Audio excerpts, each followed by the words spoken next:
খুলনা শহরের ব্যস্ত এলাকায় হঠাৎ গুলির শব্দ, চারদিকে আতঙ্ক আর চিৎকার। মুহূর্তের মধ্যেই মাটিতে লুটিয়ে পড়লেন এক ব্যবসায়ী। কে বা কারা এভাবে প্রকাশ্যে গুলি করল?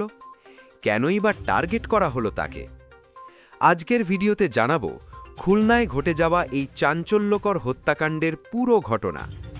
ভিডিওটি শেষ পর্যন্ত দেখুন, কারণ শেষ অংশে আছে গুরুত্বপূর্ণ তথ্য। আজ বৃহস্পতিবার বিকেলে খুলনা নগরীর খানজাহান আলী থানাধীন আফিলগেট এলাকায় ঘটে যায় ভয়ঙ্কর এই ঘটনা। নিহত শেখ সোহেল, বয়স ৪৫ বছর।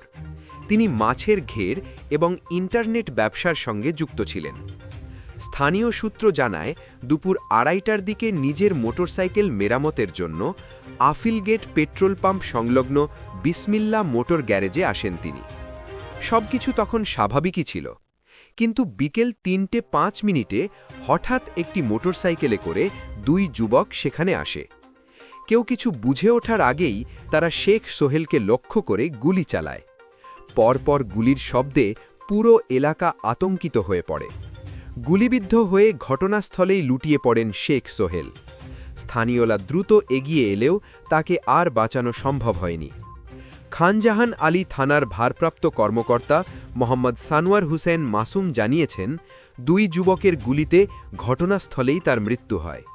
পুলিশ মরদেহ উদ্ধার করে মর্গে পাঠানোর প্রস্তুতি নিচ্ছে এবং হত্যাকারীদের শনাক্ত করতে তদন্ত শুরু করেছে। তবে প্রশ্ন উঠছে, এটি কি পূর্ব পরিকল্পিত হত্যা নাকি ব্যবসায়িক বিরোধ? এখনও পর্যন্ত হামলাকারীদের পরিচয় নিশ্চিত করতে পারেনি আইনশৃঙ্খলা বাহিনী। খুলনার মতো ব্যস্ত শহরের মাঝখানে দিনের আলোয় এমন হত্যাকাণ্ডে সাধারণ মানুষের মধ্যে আতঙ্ক ছড়িয়ে পড়েছে। স্থানীয় ব্যবসায়ীরাও নিরাপত্তা নিয়ে উদ্বেগ প্রকাশ করেছেন। একজন ব্যবসায়ী দিনের আলোয় নিজের মোটরসাইকেল ঠিক করতে এসে এভাবে প্রাণ হারাবেন কেউ কল্পনাও করেনি। এই হত্যাকাণ্ডের পেছনে কারা জড়িত বলে আপনি মনে করেন? আপনার মতামত কমেন্টে লিখুন। ভিডিওটি গুরুত্বপূর্ণ মনে হলে লাইক দিন, বন্ধুদের সঙ্গে শেয়ার করুন। আর দেশের সব আপডেট খবর সবার আগে জানতে এখনই আমাদের চ্যানেলটি সাবস্ক্রাইব করুন।